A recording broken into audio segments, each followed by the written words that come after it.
450 ብቻ ይንጠልጠልተው በኮባማ ሲዘነው አለ ያኔ ድሮ ትቀልዳለች እንደ 450 ግደኝ አናውጣም የለንም እንዴ ትቀልዳለች እንዴ ሰላም ነው ሰላም ነው እዚህ አካባቢ ነው እንዴ እዚህ ነኝ እዚህ አካባቢ ነው የሚከራይ ቤት ይገኛል እንደዚህ ቤት አለ አዎ ቤት ፈልጌ ነው ይሄ ያንተ ነው መኪና አዎ የኔ ነው እሱን ታውና አለ እንዴ እኔ አሁን ሰው ነኝ እንዴ ይሄ ገዝተህ ነው መኪና አዎ ገዝቼ ነው የሚከራይ ቤት እኮ ነው የጠየቁት ስለ መኪና ነው እንዴ አንተ በቃ እኔ ራሴን ባጠፋ ነው የሚሻለው ማለት ሰው አንተ በእንጂን እኔ ታናሽ እኮ ነህ በዚህ መኪና አለ እስከ ስንት ነው የምትከፍለው ቤት ብታገኝ አዎ አሪፍ ቤት ከሆነ እስከ 20 ለአንድ ወር አዎ እስከ 20 ወይ እስከ 30 ችግር የለውም ምን ነው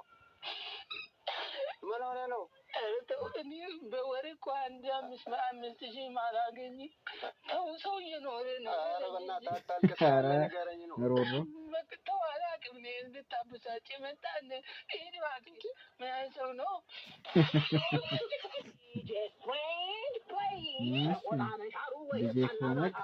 ሚክሰር ስታጣ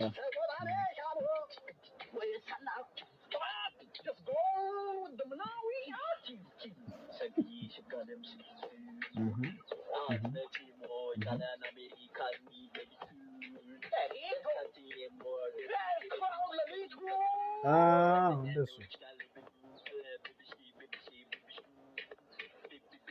አይ ዲጄ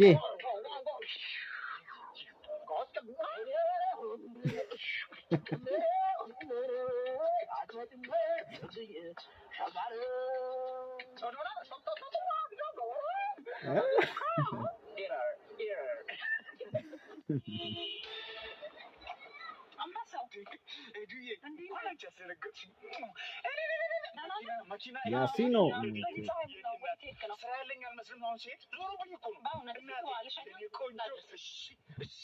መኪና ገዛሽ ታስታውሳለህ ያኔ እንጋባ ስልህ የትም አትደርሺም እያልከኝ ነበር ብዬ ነው አዎ እንዴ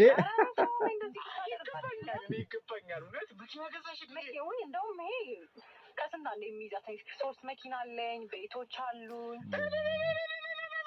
ተበላክ አንተም ቢያልፍ ያኔ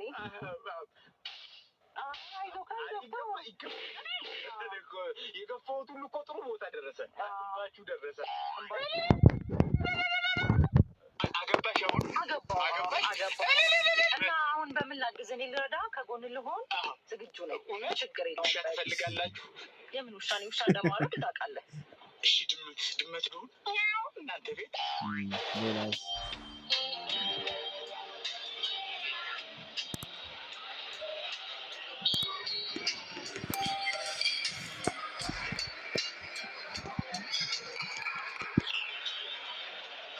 አቤት ምን ልታዘዝ ሰው እየጠበቁ ነበር ትንሽ ቆይቼ እጠራካለሁ እሺ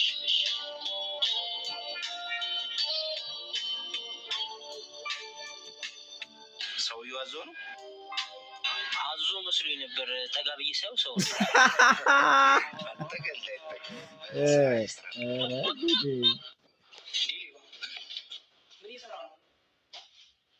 ምን እየሰራ ነው ልሰርቅ ነው የገባሁት ሌባ እኮ ነኝ እንዴ እና ከኔ ቤት ገብተህ ነው የምትሰርቀው ከሌላ ሰው ቤት ቢሆን ታገኘኝ ነበር ከአንተ ቤት ገብቼ ስሰርቅ ነው ያገኘኝ ማየት ጥያቄ ነው የምትጠይቀኝ ለምንድን ነው እኔ የምትሰርቀኝ ብቻ ለጌታ ዘንድ ነው የምትሰርቀኝ ሌባ ነኝ ለዚያ ነው የምሰርቀው እንዴ አትሰማም እንዴ ምን አይነት የሚከራከር ሌባ ነው ለምንድን ነው የምትከራከረኝ እያሰራራኝ እኮ ነው አንተ እኮ መምራት ያለብህ አልፈራም ሌባ ነኝ ለዚያ እኮ ነው ሌባ የሆንኩት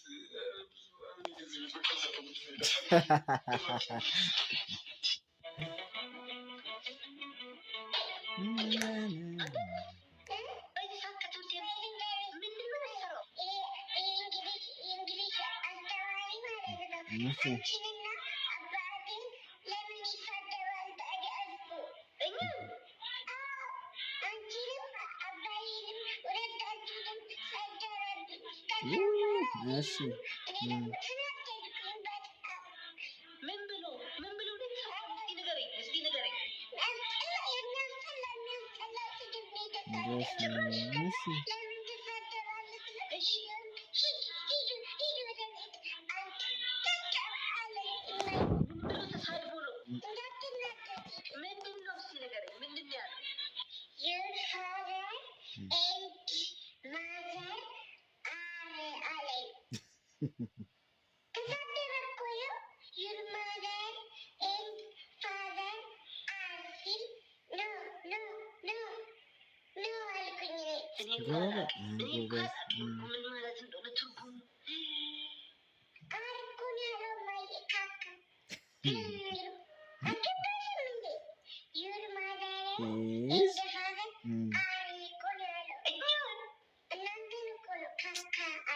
ከባድ ነው። ማስከበር ከኔ ልጅ ነው አልካንተ ምንም ቢሆን እኮ እናትና አባቴ ናቸው። እሄድለትና ጭንቅላቱ ነው ብለው አሁን ትሄዳለሽ? እሄድለታለሁ። እንዴት ነው መከናቸው? እኔ ሁሌ እጠይቃለሁ እያልኩ እንትን ጫኝና አውራጅ ኃጢአት ይሸከማሉ እንዴ? ያንተን አይሸከም ስለ አንተ ያንተ አይደለም በሰው አቅም ማለት ነው። አይሱዙ ኤፍኤስአር ራሱ አይጭኑም ማለት የተወሰነ ራሱ አይሱዙ ላይ ልጥፋል እኮ ዝሙት አንጭንም ብሎ ማለት ነው። ኧረ በእናትህ ዝም ብለህ እኔ ህልመለሊት ራሱ ካየሁ ቆዩ። አንተ የትኛው ፋታ ነው እሱን የሚያሳየህ? እኛም ራሱ የምታይበት ጊዜ አለ በጣም ኃጢአት በጣም ምክንያት መሬት አጣረው ተለውጥ ትጋ ምክንያት መሬት አጣረው ጣራ ላይ ያደርግልሃል መሬት ላይ አጣረው ይላል እንዴ? በቃ አዳማጭ አላጋጭና ሲያስጠላ በእናትህ በጣም ግን ህይወት እንትን ብሏል። ግን እሺ ስርጉት አወቅሽ? ለወንዶችም ለሴቶችም የሚሆን ምርጥ የስራ እድል። ስራ የሌላችሁ ሰዎች እንኳን ደስ ያላችሁ። የስራ አይነት ጸሐፊ፣ ጾታ ሴት፣ እድሜ ከ20 እስከ 28፣ ልምድ 0 ዓመት፣ የስራ ሰዓት በቀን 5 ሰዓት፣ ደሞዝ 40 ሺህ ብር። ጾታ ወንድ፣ እድሜ ከ20 እስከ 25፣ ልምድ 20 ዓመት፣ የስራ ሰዓት በቀን 20 ሰዓት፣ እሳትን ማውራት የሚችል በአንደኛውና በሁለተኛው የዓለም ጦርነት የተሳተፈ እና ቢያንስ 5 ሰው የገደለ 2 ጎል በዓለም ዋንጫ ያስቆጠረ በአክሱምና በላሊበላ ግንብ ላይ የተሳተፈ ከሂትለር ጋር ሰልፊ ፎቶ ያለው ክራይቴሪያ ደሞዝ 2 ሺህ ብር። ስራ ለሌላቸው ጓደኞቻችሁ ኧረ ትገርማለህ።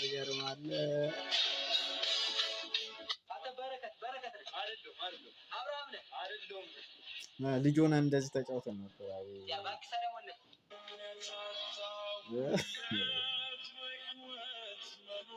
ከባድ ነው፣ አሰቃቂ ነው። የኔ የታመነ ገጀራው ቤት እኮ አትወደው ነበር እንዴ? በቃ በኋላ ጋሽ ከኔ ይመጣል። ያለ ተያዥ እንደማላከራ ይሰምታል። ተያዥ ይፈልጋሉ። እኔ በመጀመሪያ ችግር የለውም ጋሽ አመጣለሁ። አያሳስብም። ደህና ሰው ከአንተ በፊት የሆነ ልጅ መጥቶ ተያዥ ስለው ቀነኒሳ በቀልን ይዞ ይመጣ። ቀነኒሳ ማን ነው የሚይዘው? አይደለም እኔ ኃይሌ ራሱ ይዟል እንዴ ቀነኒሳ? ችግር የለውም። በቃ እኔ ደህና ሰው ስላለ ችግር የለውም። ደህና ሰው አመጣለሁ። እስኪ እናያለን። ለመሆኑ የግቢውን ህግ ነግሬያለሁ። የግቢው ህግ እኔ ቤት ያሉ ሰራተኞችን አይደለም ሰላምታ ብትተያይ የግቢውን በር ነው የምከፍትልህ። ለምን ከአንተ በፊት የነበረው ተከራይ አስቸገረኝ። አንድ ሰራተኛ አመጣለሁ፣ በሳምንቱ እሱን ቤት ይውለውላል። ሰራተኛ አስገባለሁ፣ በሳምንቱ እሱን አልጋ ያነጥፋል። ይሄ ሰርቫንት ኪለር ማለት ነው። እሱን አባረሬ ነው ለአንተ የምትገባው እያለ አይ ጋሽ ሰርቫንት ኪለር ችግር የለውም። እናያለን ህጉ እዚህ ግቢ ሴት የሚባል ይዞ መምጣት በጨረሽ ይጠቃል እንዴ? ለምን ጋሽ አስቸኩል አስጨርሰኝ። የቤት ኪራዩን ለመክፈል ምን አለ እንዲህ ብትቸኩል አስጨርሰኝ። ይኸውልህ አንድ ሴት ይዞ መምጣት አይቻልም። 2 እና ከዛ በላይ ሲንጉላር ፉልፍላር ማለት ነው። ከቀን 27 እስከ 30 ድረስ በጊዜ ወይ ታሳስበኛለህ። ከቀን 27 እስከ 30 ታሳስበኛለህ። አስብራራለሁ። ምን ሆንክ? በላ ጠጣ ያሳስበኛል። ከጨረሱ ሌላ ጋሽ አትቸኩል። ዋናውን አንገብጋቢ ጉዳይ መሰማ። ስለ ሽንት ቤት መች ነግሬሃለሁ? አልነገርኩህም? ስማ ታዲያ ይኸውልህ ሽንት ቤት እዚህ ግቢ ከኪራይ ውጭ ነው ክፍያውን የምቀበለው እኔ። ከኪራይ ጋር አይጀመርም የሽንት ቤት። ይኸውልህ ወይ በኪሎ ትከፍላለህ ወይ በደቂቃ ትከፍላለህ። ዝም ብሎ ዘብዝቦ መውጣት አይሻልም እያልኩህ። በተረፈ ደግሞ ግቢ እንደምትወደው በጣም እርግጠኛ ነኝ። ይኸውልህ በሳምንቱ እኔን ሳይቀር እማዬ እማ እያልክ ነው የምትጠራኝ። እንግዲህ የቤኪ ሳቅ ዩቲዩብ ቻናል ታዳሚዎች ለዛሬ ነበረኝ ሪያክሽን ቪዲዮ ይህንን ይመስላል። በቀጣይ ደግሞ እስቲ በቅርቡ ቶሎ ቪዲዮ ለመስራት እሞክራለሁ። ትንሽ ቢዚ ስለሆንኩኝ ግን አስተካክላለሁ። እስቲ በሁለት ቀን እያደረግኩ ስኬጁል አድርጌ ቪዲዮ ሰራላችኋለሁ። ሪአክሽን ቪዲዮ፣ ሌላ አዳዲስ ቪዲዮዎችን እንደወጡ እስቲ ሪአክት እያደረግን እናንተም ኮሜንት እያደረጋችሁ ማስተካከል ያለብኝን ነገሮች አንድ ላይ እንትን እንላለን። ያው እንደ ጀማሪ አበረታቱ። ቀስ እያልን አንድ ላይ ዘና ፈታ እያልን እንቀጥላለን ማለት ነው። እስከዛ በሌላ ቪዲዮ እስከምንገናኝ ፒስ